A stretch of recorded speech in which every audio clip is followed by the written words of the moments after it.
Ilang residente sa Cagayan stranded matapos masira ang isang pangunahing tulay sa gitna ng pananalasa ng bagyong Ophel. Si Isaiah Mirafuentes sa Sentro ng Balita, live. Angelique, sumilip na ang haring araw dito sa buong probinsya ng Cagayan.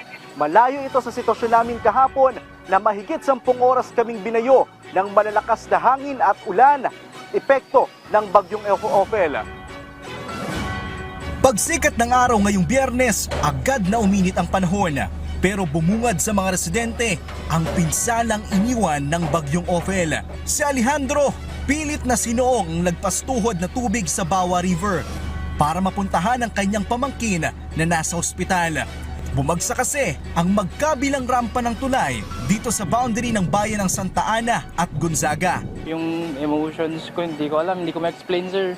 Sobra yung gusto mong pumunta kaso ganito. Yung pinipilit naming bumalik sana kahapon kaso yung panahon sobrang lakas. Dahil sa malalaking troso na ito na sumabay sa rumaragisang ilog, nawasak ang isang konkretong tulay dito sa Gonzaga, Cagayan. Ang problema, ito lang ang tanging daan para makalabas at makapasok ng Santa Ana, Cagayan. Kaya ang mga residente ng bayan ng Santa Ana isolated ngayon. Bilang pansamantalang solusyon, tinambakan muna ng DPWH ng lupa ang bahagi ng tulay na bumagsak.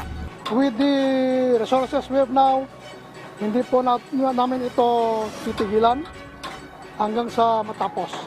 At I got the commitment of my fellow workers here sa DPWH, including sa mga partners natin sa private sector, mga contractors natin, within 24 hours. Angelique, ito ngayon yung ginagawa ng DPWH dito sa nasirang tulay.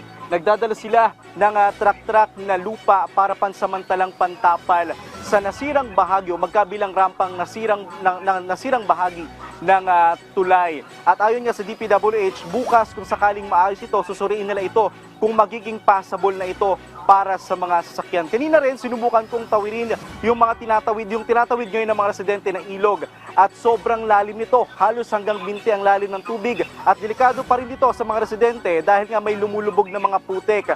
Pero sabi ng mga nakausap nating residente, wala naman silang magagawa dahil ito lamang ang tanging daan para makalagpas sila at makapasok ng Santa Ana, Cagayan. At yan muna ang latest mula dito sa Santa Ana, Cagayan. Balik muna sa iyo, Angelique. Okay, so pag tinabunan yan, yung lugar na yan ng lupa, makakalakad na sila para makatawid ng ilog na ito?